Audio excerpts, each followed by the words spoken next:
Super. Alors, du coup, bonjour à tous. Merci pour votre présence à ce 9e webinaire organisé par la chaire grande consommation de l'ESSEC. Donc, pour cette occasion, nous avons l'honneur d'accueillir Jean-Christophe Sibilo, CEO de la start-up Agricool, acteur innovant de la transition alimentaire Je suis avec une moi-même solution. un ancien de l'école, ça remonte à Oui, beaucoup de... exact. Ancien de l'ESSEC. Euh, et qui a donc fondé la startup Agricool, acteur innovant de la transition alimentaire avec une solution qui combine agri-food et technologie. Ce webinaire va s'articuler en deux parties. Donc, on va commencer par une présentation de l'entreprise par... Oula, pardon, j'ai... J'ai perdu la Est-ce main. que vous êtes là? Vous m'entendez? J'ai perdu la main aussi. Vous m'entendez? Je vous entends. J'entends pas, monsieur le président.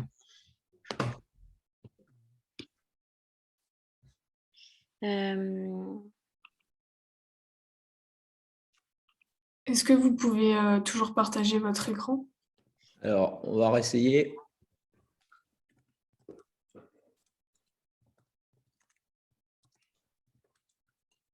Ah, ça ne marche pas. Je ne comprends pas. Quand j'ai voulu passer le slide, ça m'a sorti du mode présentation. Je vais essayer de réinitialiser les paramètres. Je vous mets une seconde. Vous pouvez peut-être réessayer maintenant si vous voulez.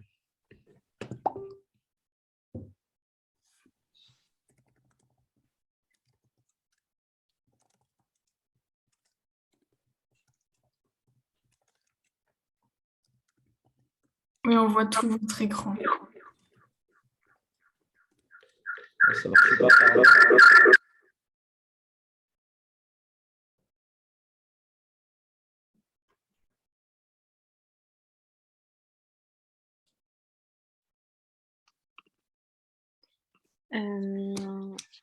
Sinon, j'ai la présentation. Je peux peut-être essayer de la partager. Vous allez prendre la main parce que je ne comprends pas pourquoi.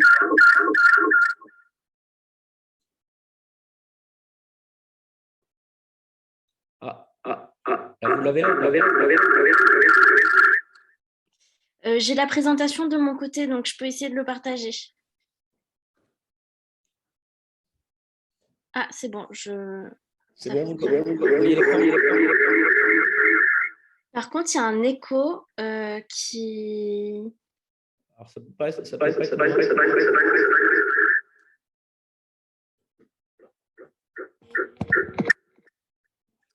Oui, là, c'est bon maintenant? Oui, c'est bon. Bon. Bon, Donc, je disais, voilà, je me présente. Donc, j'ai commencé par un master en biotechnologie il y a maintenant un nombre assez important d'années et que j'ai complété par un master spécialisé à l'ESSEC en gestion des entreprises agroalimentaires.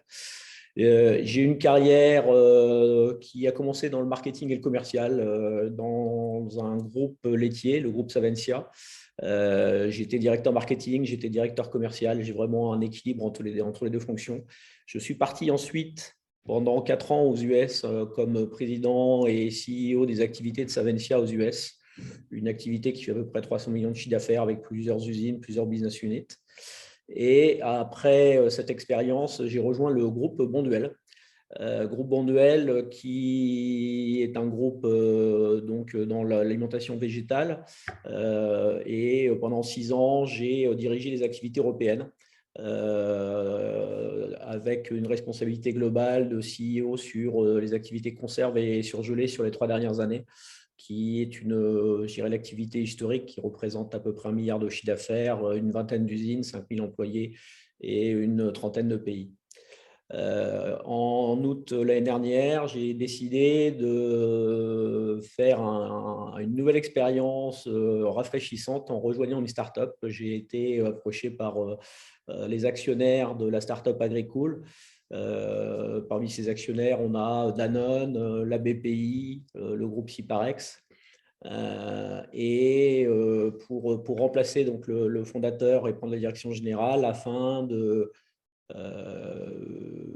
valider le business model et, si validation, de passer à échelle avec une grosse levée de fonds et un déploiement européen.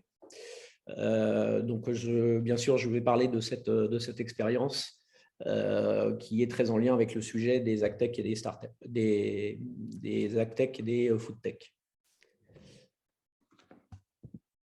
Alors, à l'agenda, je vais d'abord faire un petit préambule sur de quoi on parle quand on parle d'agtech et de foodtech, et notamment par rapport aux startups. On a tendance à associer directement et un peu rapidement les trois termes.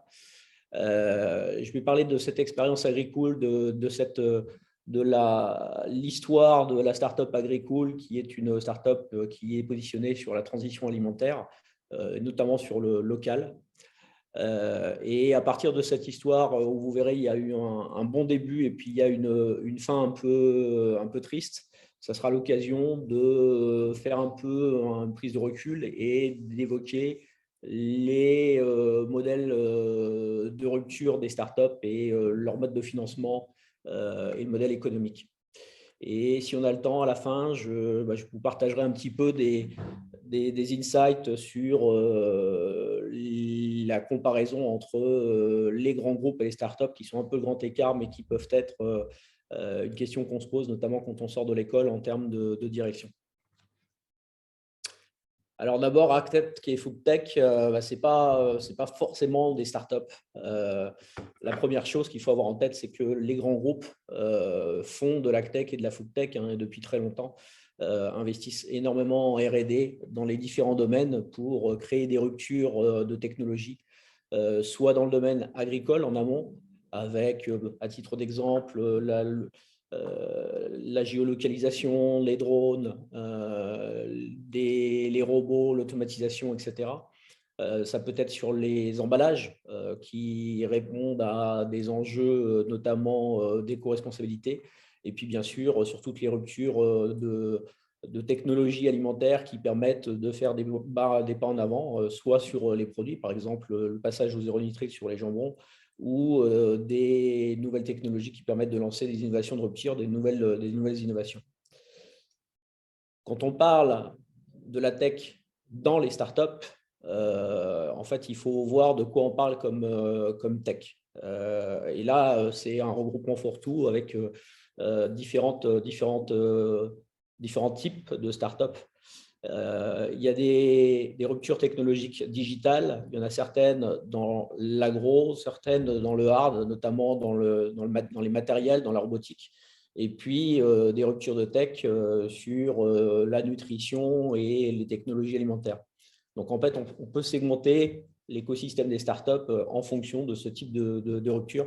Et donc, on voit que le terme de tech qui regroupe quand même des choses très, très, très différentes. Et puis, une dernière manière de voir les choses, c'est quand on parle d'ag ou de food startup, elles ne sont pas forcément toutes basées sur des ruptures technologiques.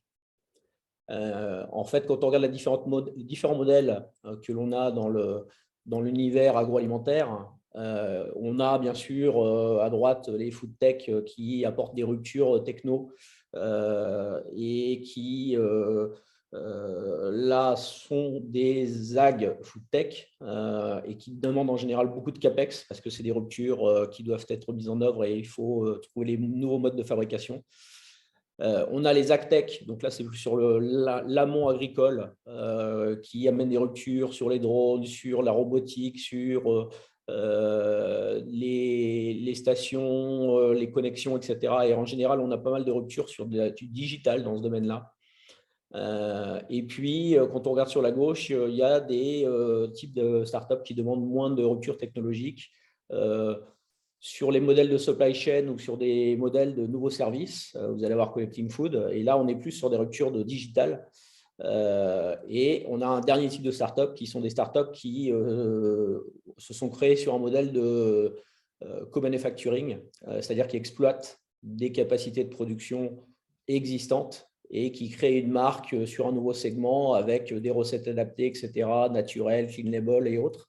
Et donc là, les ruptures ag sont limitées. Ça limite les capex Et donc, c'est un autre modèle encore qui est un peu moins rupturiste, on va dire, et compliqué à mettre en œuvre. Alors, je vais vous donner maintenant l'exemple d'Agricool. Donc, Agricool est basé sur un modèle de réponse à l'enjeu de consommation locale. Agricool, c'est une boîte d'indoor farming, ou qu'on peut appeler aussi agriculture verticale ou bien agriculture contrôlée, en environnement contrôlé. C'est un modèle qui répond aux enjeux sociétaux et environnementaux, notamment par rapport au réchauffement climatique, à la raréfaction des ressources en eau, la pollution des sols, et puis une expansion de la population mondiale qui se concentre dans les grandes villes, là où il y a moins de terres arables. Et donc, il y a un gros enjeu de fournir les populations en alimentation. Et les modèles traditionnels agricoles ne peuvent pas répondre seuls à ces enjeux sur le long terme. Et donc, l'agriculture indoor est une réponse complémentaire à l'agriculture traditionnelle. Par contre, c'est un modèle qui est naissant, qui est loin d'atteindre la maturité, et on va voir qu'il y a des gros enjeux et des grosses problématiques. Parallèlement à ce constat sur l'agriculture, l'intérêt de l'agriculture indoor, il y a des enjeux sur le local. Le local, aujourd'hui, quand on interroge les consommateurs, c'est la première demande sur des produits alimentaires. Manger plus de local, même devant l'organique, devant le Made in France. Les magasins en grande surface aujourd'hui n'ont qu'à peu près 2% de leur offre qui sont basés sur des produits locaux. Donc, il y a un vrai décalage entre les aspirations des consommateurs, consommer davantage de produits locaux. Ça s'est accru avec le Covid de manière assez forte, mais c'était présent avant. Et la réalité dans les magasins, où il est difficile d'intégrer des filières locales dans des réseaux de grande distribution qui sont extrêmement standardisés et centralisés. Agricool s'est positionné comme une réponse à ce challenge. Et en fait, ça a commencé en 2015. En 2015, avec deux fondateurs qui se sont lancés un peu comme un défi. C'était des défis d'agriculteurs. Ils avaient fait leurs études en école de commerce. Ils avaient eu des premières expériences dans l'industrie pharmaceutique, rien à voir. Et puis, en fait, ils se sont lancés un défi de produire des fraises dans la cour de la ferme de l'un des deux, où il y avait un container, un vieux container. Et leur idée, c'était d'essayer de voir est-ce qu'on peut, à travers ce mode de fabrication, produire dans les villes, parce qu'ils avaient été assez frustrés pendant leurs études de voir que quand on habite dans les villes, il est très difficile de manger des fruits et des légumes frais et gourmands. De ce défi qui a commencé en 2015 dans la cour d'une ferme, ils ont enchaîné avec la construction d'un container plus technologique qui a été positionné à Bercy parce qu'ils ont été identifiés par la mairie de Paris qui a vu l'intérêt de mettre en avant des nouveaux modes de culture. Ça a fait du buzz et puis de fil en aiguille, ça a entraîné de la publicité et le démarrage d'une start-up, des levées de fonds avec des investisseurs reconnus, Danone, Ciparex, Daphne, beaucoup de business angels en amont, Bernard Arnault, Xavier Niel, etc. Donc vraiment une startup qui a fait partie un peu des précurseurs de la French Tech dans le domaine.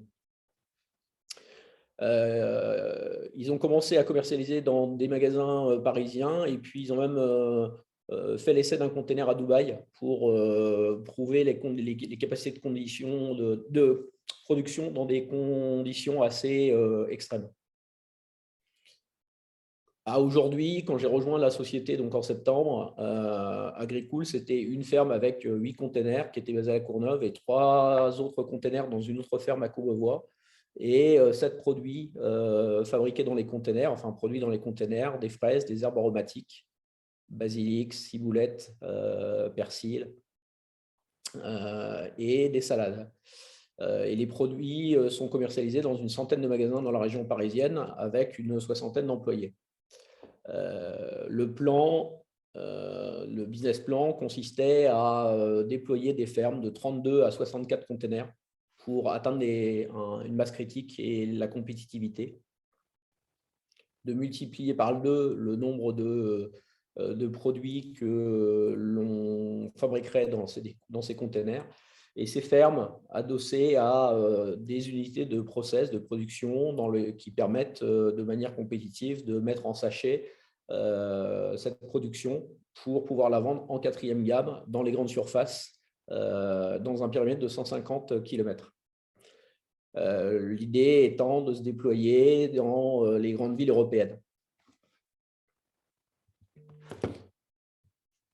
Alors en fait, Agricool, la mission d'Agricool, en fait, très tôt, ça a été de dire Agricool va apporter une solution pour faciliter la consommation du local dans les grandes villes. Et les bénéfices, ils sont assez nombreux, des bénéfices consommateurs. Les produits sont peu abîmés parce qu'ils n'ont pas été transportés comme c'est le cas en 4e gamme où un tiers de la production des salades vient d'Espagne ou d'Italie. Donc des produits qui sont très manipulés, qui sont peu intègres, qui passent dans des usines qui sont lavées au chlore, donc avec un aspect qui n'a rien à voir avec des produits frais de la première gamme. Avec cette agriculture contrôlée, en fait, on produit. Le lendemain, on livre la production. Les produits sont très peu manipulés et donc on a la même qualité gustative et d'aspect que de la première gamme. En parallèle, comme on est dans de l'environnement contrôlé, pas d'utilisation de pesticides, pas d'agression bactériaux, donc pas besoin de laver au chlore. Donc vraiment des produits extrêmement gourmands. Et puis une shelf life résiduelle plus longue, puisque la chaîne d'approvisionnement est très courte. Et pour la planète, pas d'utilisation de pesticides. Par rapport à l'agriculture traditionnelle, 90% d'économie en eau. Donc voilà, pas mal d'intérêt aux différents niveaux. Quand j'ai rejoint la société, les performances étaient déjà bonnes, puisque quand on regardait chacun des produits d'Agricool et quand on le comparait aux produits concurrents leaders, que ce soit Fleurette ou Bonduelle, on était sur 40 à 75% des rotations du produit concurrent, alors qu'il y avait très peu d'historique et très peu de communication qui avait été fait depuis. Et ça montre bien l'intérêt pour ce type de produit. Agricool a toujours aussi attiré énormément l'attention d'un point de vue médiatique, de par la mission, de par le côté rupturiste, comme beaucoup de startups basées sur la tech. Et notamment à une période où il n'y avait pas encore autant de licornes et donc les levées de fonds importantes attiraient beaucoup l'attention. Autre élément significatif de l'intérêt pour Agricool, pour la marque Agricool, quand on regarde les abonnés Instagram, en fait, la communauté Agricool, c'est à peu près 12 000 personnes. C'est le double de Fleurette ou de Bonduelle, alors que Agricool n'est présent que dans une centaine de magasins sur la région parisienne. Ça montre bien l'intérêt consommateur et l'impact de ce type de produit, de ces nouvelles réponses de modèles alimentaires. Alors un des enjeux de ce type de business, et plus largement sur les agtech et les foodtech, c'est la compétitivité et le positionnement prix que vous allez être capable de mettre dans les magasins par rapport à la concurrence et aux produits traditionnels. En l'occurrence, les prix de revient sont plus élevés et donc vous avez un premium de prix qui est indéniable par rapport aux produits concurrents. Et qui rend les produits de l'agriculture contrôlés plus chers de 20 à 30% par rapport aux produits traditionnels. Donc forcément, c'est un enjeu pour pouvoir avoir des rotations et des performances larges. On parle de tech et donc tout ce modèle il était basé sur énormément de R&D. En fait, l'entreprise avait beaucoup investi en agro, en R&D, en tech sur 7 ans, avec énormément de matériel, énormément d'essais agro, de développement à la fois sur du hard, c'est-à-dire sur les LED, sur les systèmes de climatisation, d'aération, d'aéro et d'hydroponie, mais également sur le pilotage, sur l'automatisation avec beaucoup de soft et le développement notamment de systèmes de pilotage et des softwares qui ont été développés en interne puisqu'il n'existait pas de solution toute faite. Tout ça a amené l'entreprise à développer des performances qui sont à peu près 15% supérieures à l'univers concurrentiel mondial. On a benchmarké ça avec des cabinets spécialisés. Et puis, une des spécificités d'Agricool, c'est aussi d'avoir développé des compétences dans la production de fraises, donc de plantes à fruits, qui sont des productions à cycle long, avec de la pollinisation, et donc qui sont beaucoup plus difficiles à maîtriser. La production en container, quel choix d'Agricool par rapport à des grandes usines verticales, en fait, ça permet de mieux maîtriser les paramètres, puisque sur une surface plus réduite, vous avez moins d'écart type sur notamment la température, et ça permet d'avoir des meilleurs rendements. Et puis, deuxième intérêt, si vous avez une agression d'un pathogène, d'insectes, en fait, c'est limité à un container plutôt que d'avoir 100% de votre production qui est infectée. L'autre intérêt, c'est que ça permet d'investir au fur et à mesure, puisque vous pouvez investir container par container plutôt que d'être obligé de produire du jour au lendemain, de sortir du jour au lendemain une grosse usine du sol. Le plan pour 2022, c'était de lancer une première grande ferme à, je dirais, le modèle pilote, avec 32 containers attachés à une unité centrale qui permettait d'optimiser significativement les coûts de revient et qui permettait de développer les capacités de production et donc le chiffre d'affaires. Et puis ensuite de déployer ce modèle sur les grandes villes européennes pour atteindre un chiffre d'affaires potentiel d'à peu près 100 millions en raison 2023-2026.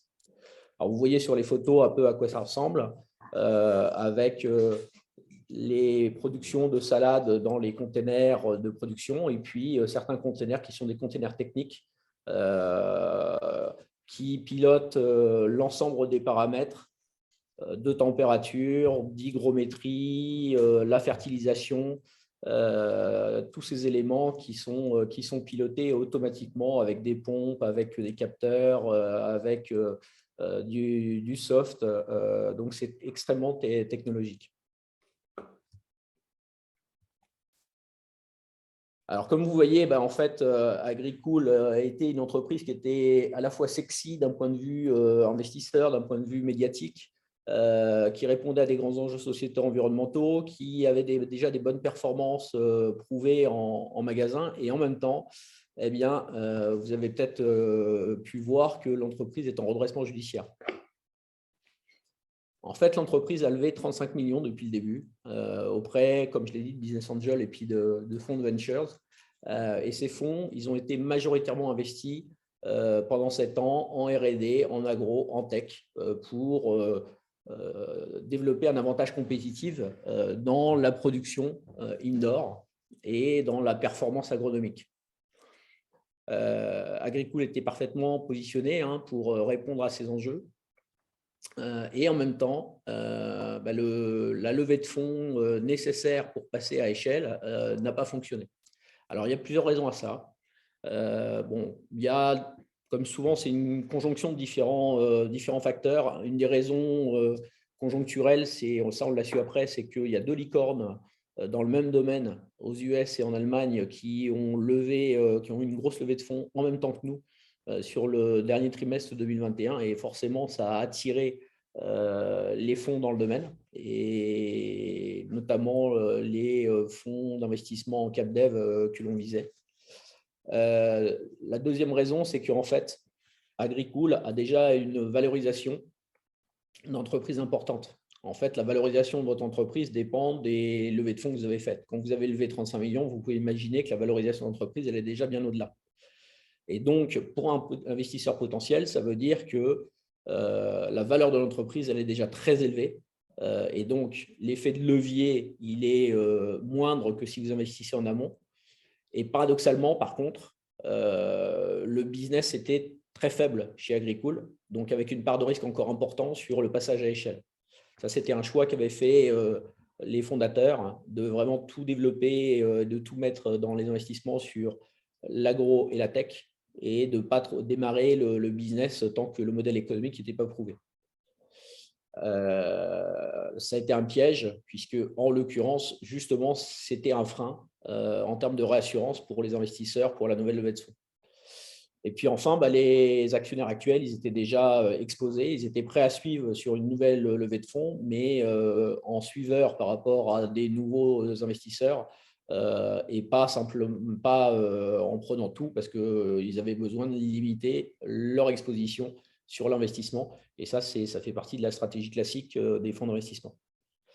Donc, on a dû décider, face à l'échec de cette levée de fonds, de se placer en redressement judiciaire. Et là, actuellement, je suis en train de gérer la situation avec la recherche de potentiels repreneurs devant le tribunal qui, là, ça va se gérer maintenant dans le mois qui va venir. On a des offres de repreneurs partiels. Et là, je ne peux pas vous en dire plus, par contre, pour l'instant.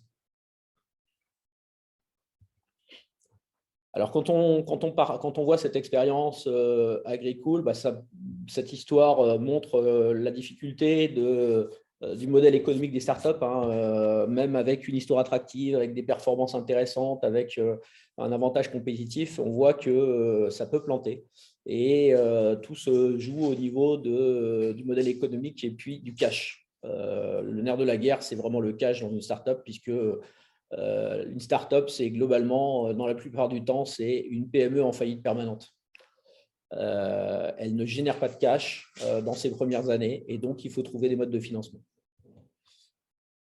Les modes de financement, en fait, ils sont de deux natures. Soit des financements dilutifs, soit des financements non dilutifs.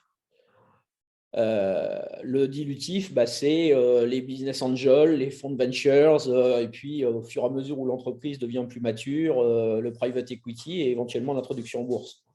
Quand on dit dilutif, ça veut dire qu'à chaque fois que vous faites une levée de fonds, les actionnaires diluent leur part du capital et donc partagent la valeur de l'entreprise. Les financements non dilutifs, ils sont en général d'ailleurs utilisés en complément, c'est-à-dire quand on a fait une levée de fonds, tout de suite derrière, on va voir les banques pour avoir un effet de levier et augmenter le financement de l'entreprise. Et les banques sont d'autant plus, je dirais, enclins à vous prêter que vous avez déjà levé et que vous avez des gros partenaires financiers. Donc, ces fonds non dilutifs, c'est les prêts bancaires, c'est les subventions françaises, européennes, c'est les prêts publics. En fait, dans le modèle de financement des startups, aujourd'hui, ça se passe beaucoup au niveau du dilutif et c'est quelque chose qui a énormément augmenté. Quand je suis sorti d'école, moi, de l'ESSEC, on ne parlait pas de start-up, c'était les PME. Et quand on voulait monter son business, il fallait aller convaincre les banques de vous prêter de l'argent. Il y avait très peu de fonds, de ventures, il y avait beaucoup moins de fonds privés investis. Il fallait passer par les banques. Et quelque part, ça obligeait à avoir un modèle de retour sur investissement parce qu'il fallait rembourser les dettes très rapide. Aujourd'hui, le modèle il est différent et je vais l'expliquer. Il n'a jamais été aussi facile de lever de l'argent. Ça aide bien sûr les entrepreneurs à monter des startups et c'est ce qui aide tout cet écosystème de startups à devenir de plus en plus important, y compris au niveau français, on s'en sollicite, mais ça amène aussi des excès. C'est-à-dire que cet argent facile, quelque part, fait oublier aux fondateurs et aux gestionnaires des startups que derrière la levée de fonds, il faut qu'il y ait une réalité économique, de rentabilité économique, parce que les investisseurs n'investissent pas gratuitement, ils investissent en attendant un retour. Et à court terme en plus, avec le Covid, l'épargne mondiale a énormément augmenté sur ces 2 dernières années. C'est pour ça qu'il y a énormément d'argent à investir. Tous les fonds de ventures, mais également les gros fonds d'investissement sont à l'achat, ont énormément d'argent. Ils n'ont jamais eu autant d'argent à investir. Et quelque part, le risque, c'est qu'il y ait des retours de flamme. Alors, on se glorifie d'avoir beaucoup de startups en France depuis 2 ans. Le gouvernement dit, bah voilà, notre programme a fonctionné, on est en avance sur notre plan. Personnellement, je ne pense pas que c'est une histoire de talent des startups, c'est plus une histoire de fonds à investir, puisque en fait, une licorne, c'est quoi? C'est une société qui a levé énormément d'argent et qui a une valorisation. Mais ça ne veut pas dire pour autant qu'elle va réussir. En fait, les fonds, les cycles de levée de fonds font appel à différents acteurs. Quand vous démarrez, en fait, vous faites appel à votre famille, vos proches, etc. On se débrouille. Ensuite, on est en phase seed.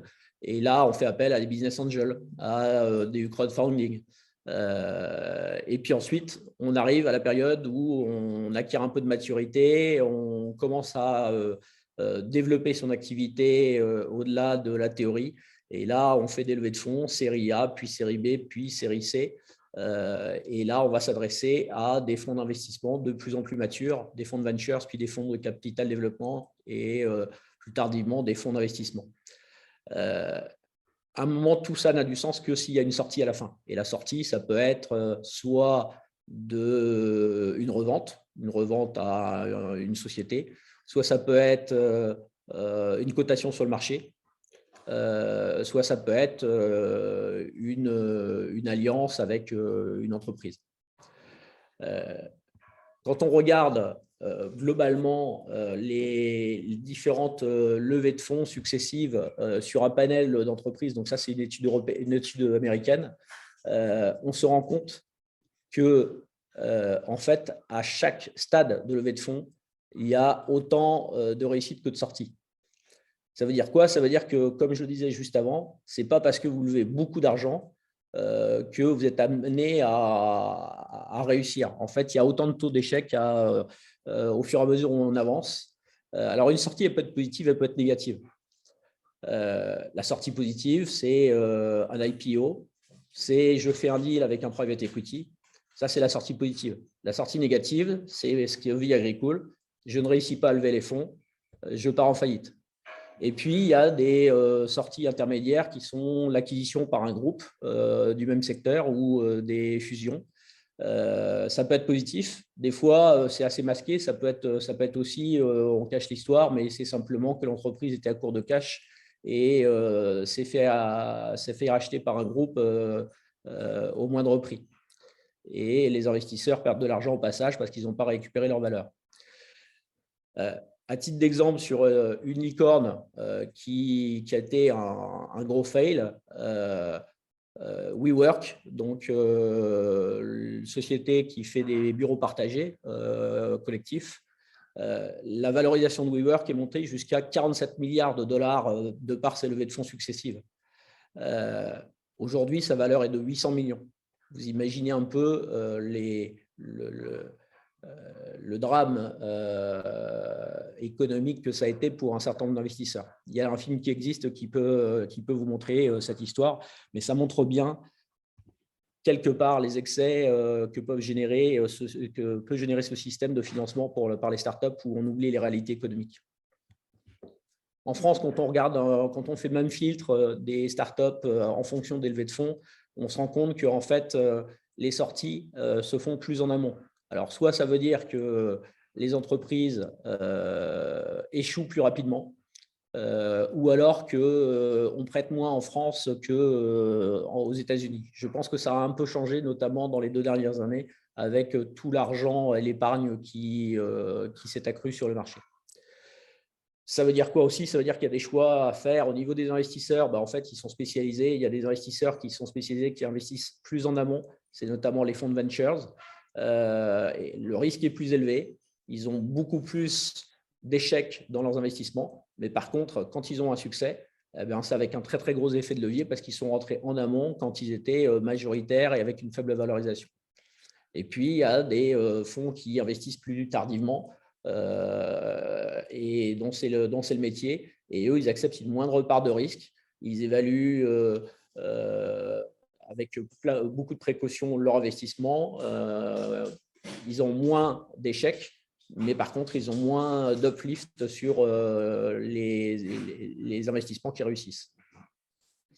Et puis, pour les fondateurs d'entreprises, de start-up, il y a le même dilemme. Est-ce que je vends plus rapidement avec un cash-out sûr et certain avant éventuellement d'avoir des problèmes de financement, ou alors est-ce que j'attends plus tardivement avec des gros gains? Donc ça, c'est toute la difficulté du choix aussi du fondateur et de l'exit. La levée de fonds ne doit pas faire oublier une chose, c'est qu'à la fin, en fait, une entreprise, elle doit être rentable. Et donc, tous ces levées de fonds successives qui sont faites, c'est de l'argent qui est prêté, qui doit être remboursé à un moment ou à un autre. Et ça ne peut se faire qu'avec le free cash flow qui doit se construire très rapidement. C'est-à-dire qu'à un moment, la période où l'entreprise perd beaucoup d'argent, eh bien, elle doit être compensée par la période ensuite où le business est mature et où il faut absolument rapidement, par l'hypercroissance, apporter du cash flow qui permette de rembourser les investissements. Et c'est là où un certain nombre de startups pêchent parce que l'argent facile qui rentre en fait, fait oublier cette réalité économique et cette nécessité d'avoir un business model qui soit rapidement rentable. Quand on regarde les échecs, les raisons d'échec des startups, en fait, il y a une étude qui a été faite là que vous avez sur la gauche. J'ai mis avec les petites étoiles, il y a la plupart des raisons, elles ont trait à un manque de connaissance du marché et de réalisme du business model. Et donc, à un moment, c'est les basiques que vous apprenez à l'ESSEC. C'est les premières choses à regarder. C'est j'ai peut-être une bonne idée, il y a peut-être quelque chose qui est dans l'air du temps, mon produit il est peut-être génial, mais à un moment, il faut regarder quelle est la taille de mon marché. Est-ce que j'apporte vraiment des besoins qui ne sont pas satisfaits? Comment je suis différencié? Quelle est ma qualité perçue par mes clients? Et est-ce que mon premium de prix est acceptable? Et est-ce qu'avec ce premium de prix, je peux atteindre un business, un modèle économique qui soit rentable compte tenu de ma compétitivité, de mes calculs de coûts de revient, sans oublier mes coûts fixes, ce qu'on oublie souvent. Et c'est là où, à un moment, il faut faire rentrer assez rapidement quand même dans l'entreprise des gens expérimentés qui connaissent le business, parce qu'on ne peut pas tout savoir quand on sort de l'école ou quand on est entrepreneur, de manière à avoir un mix des deux qui permettent d'apporter ce réalisme économique. Alors, pour finir, en fait, quand on parle plus spécifiquement au niveau des startups, des agtech ou des foodtech, en fait, on parle beaucoup de modèles qui sont des réponses, quand on a du bon sens, évidentes aux enjeux sociétaux, environnementaux sur le long terme, avec le réchauffement climatique, etc. On parle des protéines alternatives aux protéines animales, donc dans le monde du végétal. On parle de l'agriculture verticale, on parle des protéines d'insectes. Tout ça, c'est des nouveaux modèles d'agtech qui seront amenés à être des modèles complémentaires aux modèles traditionnels. En même temps, il y a des grosses difficultés parce qu'on est dans un démarrage. On peut se poser la question, est-ce que certaines entreprises n'ont pas démarré trop tôt? En tous les cas, construire le modèle, et à un moment, on est dans cette période qui est délicate où ça demande énormément de fonds pour un modèle économique qui n'est pas rentable à court terme. Vous êtes sur des marchés de mass market et disrupter un marché de mass market, ça demande énormément d'argent en OPEX parce qu'au départ, vous n'avez pas d'économie d'échelle, vous avez des petits volumes, donc vous ne pouvez pas être compétitif en coût de revient. Donc, ça veut dire pas de profitabilité court terme. Et puis, en parallèle, comme vous êtes sur des nouvelles technologies qu'il faut investir, ça demande beaucoup de CAPEX. Et donc, si vous ajoutez OPEX plus CAPEX, ça veut dire de nombreuses années de consommation de cash. Vous brûlez du cash. Ces entreprises, ces startups, pour la grande majorité, elles ne sont pas rentables, donc. Et leur valorisation, elles sont calculées uniquement sur la base des fundraising. Vous avez levé 20 millions, votre valeur d'entreprise va être fixée par les actionnaires, le pacte d'actionnaires à 30 millions en post-money, par exemple. Et ces valorisations sont complètement déconnectées des ratios de PNL. Parce que vous avez un faible chiffre d'affaires, vous avez énormément de capitaux investis et vous avez énormément de dettes et de pertes. Donc, c'est complètement déconnecté des réalités économiques. C'est un pari sur l'avenir. C'est un pari sur l'avenir que font les investisseurs, sachant que comme c'est des nouveaux modèles qui vont s'imposer sur le long terme, ça peut devenir des cash machines énormes. Mais le risque, il est important à court terme. Et donc, il y a des facteurs qui ne sont pas pris en compte, puisque au fur et à mesure du réchauffement climatique, les coûts de revient de l'agriculture traditionnelle vont augmenter, les problématiques de sourcing, et ça va réduire l'écart avec ces nouveaux modèles. Et donc, ça va aider ces nouveaux modèles à émerger. Mais en attendant, il y a cette réalité économique et qui fait que, quelque part, la règle du jeu aujourd'hui, c'est d'essayer d'accumuler les levées de fonds pour pallier à la problématique de rentabilité, d'être dans une hypercroissance qui permet d'attirer les fonds, c'est-à-dire avec la stratégie du gagnant emporte tout, quoi. Voilà. Donc, voilà un peu l'histoire sur les agtech et les startups, les foodtech. Et puis, juste en 2-3 minutes avant de vous laisser la parole pour les questions-réponses, j'ai mis quelques réflexions personnelles sur quelque part les enseignements de ce qui fait l'essence d'une startup, notamment quand on compare aux grands groupes, et d'un point de vue notamment des personnes et du mode de fonctionnement des équipes. Alors bon, moi je viens d'un grand groupe, j'ai dirigé des grosses usines. Là, vous avez par exemple en haut à gauche la photo de la plus grosse usine de transformation de légumes au monde. Un comité dit, là, vous avez le COMEX du groupe dont je faisais partie, profil très traditionnel. Et puis à droite, boum, je passe dans le monde des startups. Je dirige une entreprise toute petite, très agile, pratiquement pas de chiffre d'affaires. Et puis là, vous me voyez à côté de mon directeur qualité. Là, c'est le côté un peu caricatural de la startup avec le baby-foot, mais je crois que c'est un des éléments qu'on retrouve dans la plupart des startups.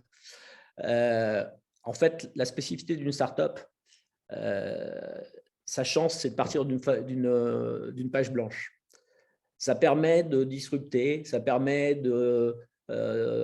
d'apporter des vrais modèles de rupture économique, des vrais modèles de rupture alimentaire, parce que vous n'avez pas toutes les contraintes qu'ont les grands groupes d'utilisation des assets, etc.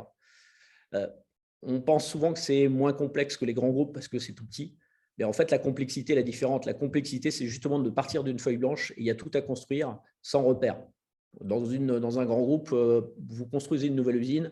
En fait, vous utilisez tout le savoir qui a été engrangé, vos experts, etc. etc. et finalement, c'est du copier-coller.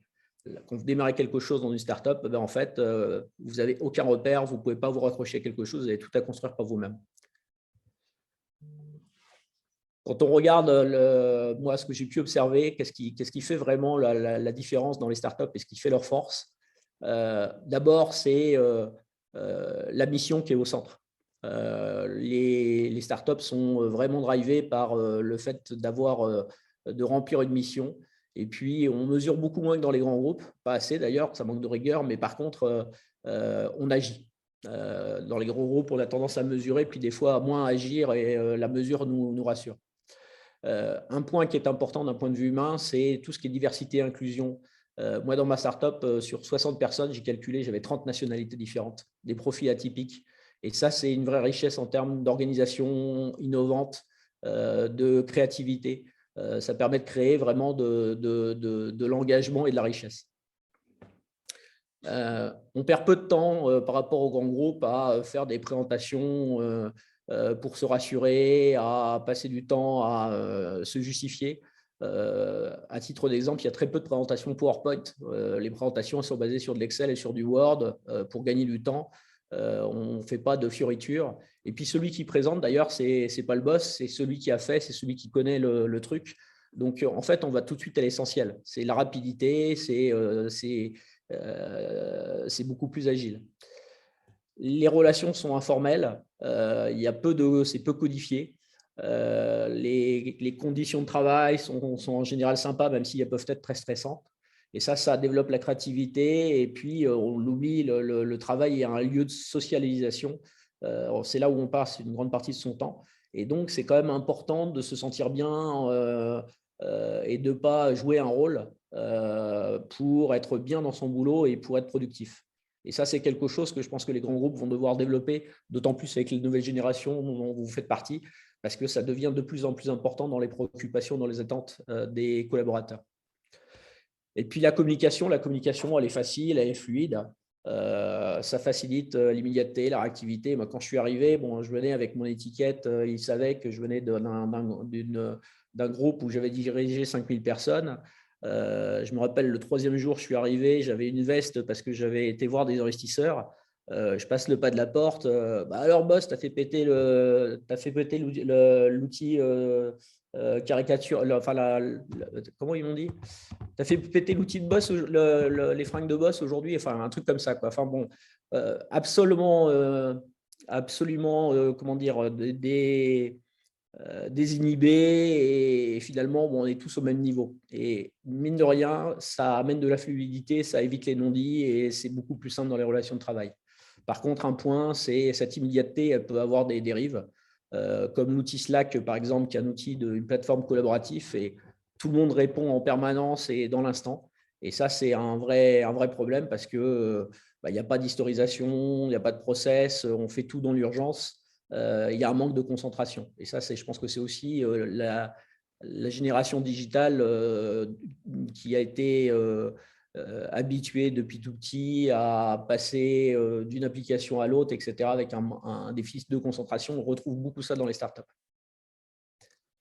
Voilà. Et en conclusion, voilà, le profil du start-upper, il y a un motto que vous allez beaucoup entendre si vous allez dans les startups, c'est « fake it until you make it ». Donc, en gros, c'est apprendre en faisant. Et ça, c'est le côté, c'est la force d'une startup, c'est que en fait, c'est des couteaux suisses, des personnes qui n'ont peur de rien. Moi, j'ai eu des personnes brillantes dans mes équipes, des jeunes surdiplômés qui ont 2-3 ans d'expérience. Je pouvais leur demander n'importe quoi, il n'y avait rien qui était impossible. Et ça, c'est une vraie force, basée sur l'énergie, la passion, la réactivité. Bon, par contre, clairement, ça peut devenir aussi des faiblesses parce que il y a besoin aussi d'avoir une visibilité, un alignement des énergies, savoir où on va pour être efficace et pour avoir un business model qui apporte une réalité économique.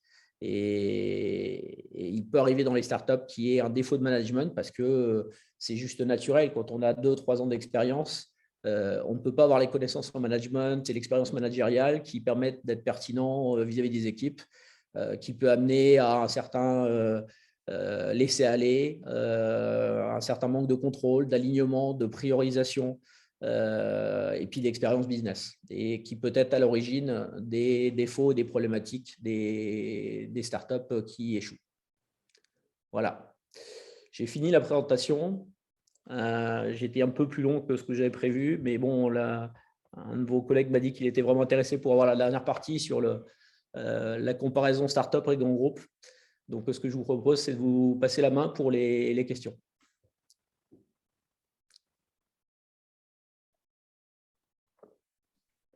Du coup, je vais me lancer, c'est ma question. Je me demandais, est-ce que vous avez des études consommateurs sur justement la perception de votre produit? Est-ce que est-ce que les consommateurs comprenaient la technologie qu'il y avait derrière? Et est-ce qu'ils en avaient une vision plutôt positive et également la vision du monde agricole sur ces nouvelles technologies? Alors, des études consommateurs, oui, mais plus des études consommateurs faites un peu directement et de manière agile, hein, pas des grosses études comme vous pouvez l'avoir dans les grands groupes. Hein, c'est toujours une question de moyens et de ressources. Par contre, tous les retours consommateurs et les études qui ont été faites étaient plutôt très positives. Alors, il y a des choses qui étaient perçues très clairement sur les aspirations sur le local, le sans pesticides, et puis des choses qui n'étaient pas intégrées et qui n'étaient pas important. C'est-à-dire que pour les consommateurs, ils n'avaient pas forcément la compréhension et la connaissance, et puis ce n'était pas forcément un problème pour eux de savoir que c'était produit dans les containers. Pour eux, ce qui est important, c'est que c'était produit localement, dans un environnement contrôlé qui évitait d'utiliser des pesticides. Après, les consommateurs ont des aspirations, mais leur connaissance réelle des chaînes de valeur alimentaire, elle est très limitée. L'agriculture traditionnelle, par exemple, fait hélas l'objet d'énormément d'agribashing, et souvent par manque de connaissance des contraintes et de leur réalité des pratiques agricoles.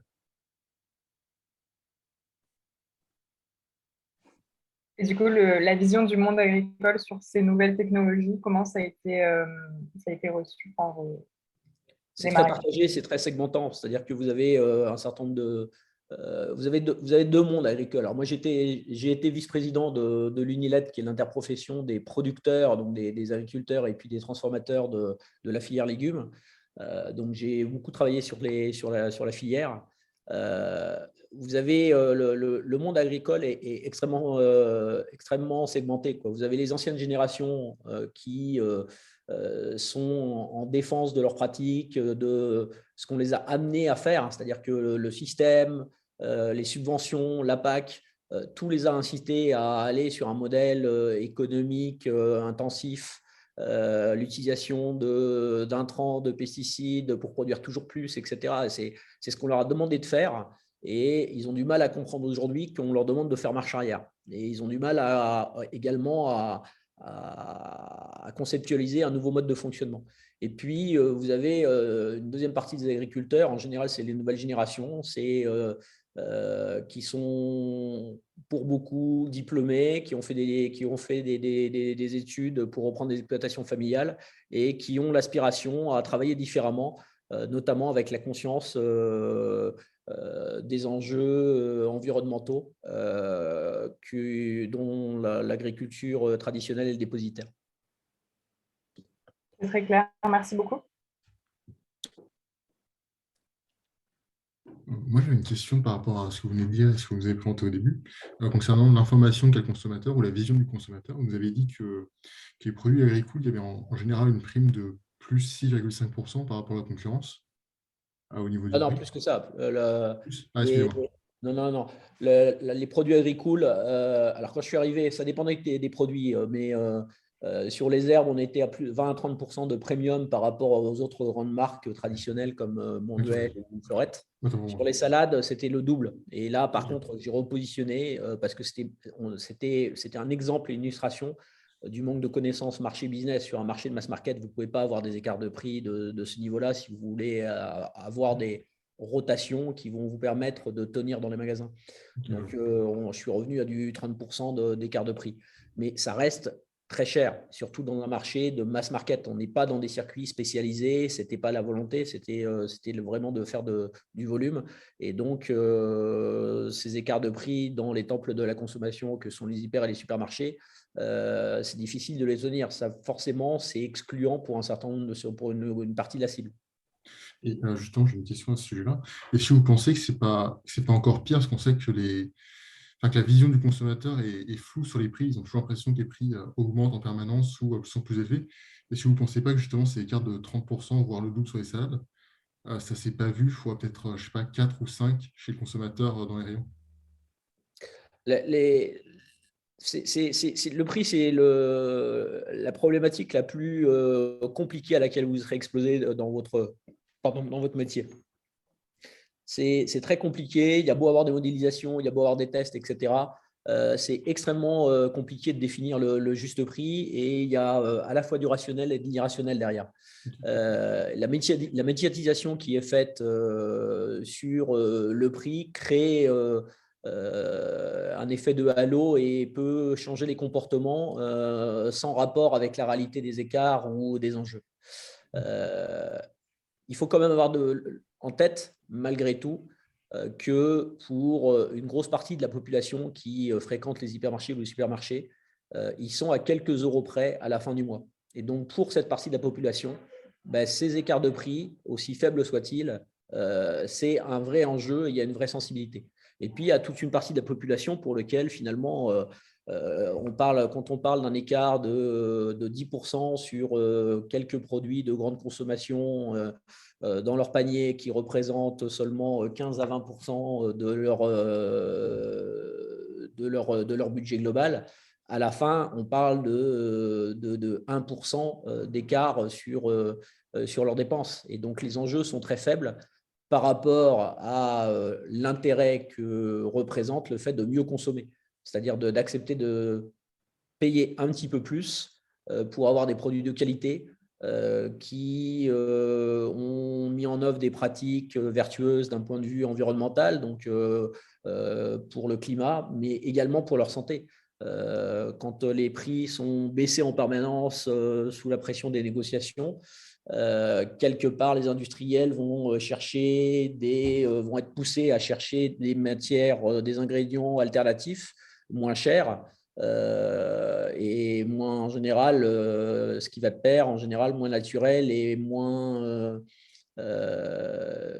anodin sur la santé.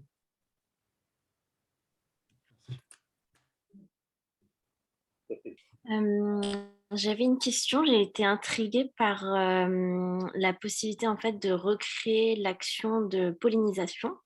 Est-ce que vous pouvez nous parler un petit peu de la technologie qui a permis justement de recréer cette action? Alors en fait, bon, la pollinisation, c'est tout bête, hein. On a des bourdons, une ruche qui est installée dans les containers, et les bourdons font le travail, sont des employés non payés qui font la pollinisation pour nous des fleurs. Voilà. Mais au-delà de ça, au-delà de ce côté un petit peu bucolique et sympa, de voir les bourdons dans le container, etc. Le vrai enjeu sur les plantes à cycle long avec fleurs et fructification, c'est que c'est des cycles longs avec différents cycles au niveau de la plante. Et ces différents cycles nécessitent à chaque fois différentes conditions de fertilisation, etc. Donc, il y a beaucoup plus de paramètres à maîtriser avec différentes phases, alors que sur des plantes vertes comme la salade ou les herbes aromatiques, en fait, c'est simplement un paramètre et sur un cycle court à partir du semis jusqu'à la récolte.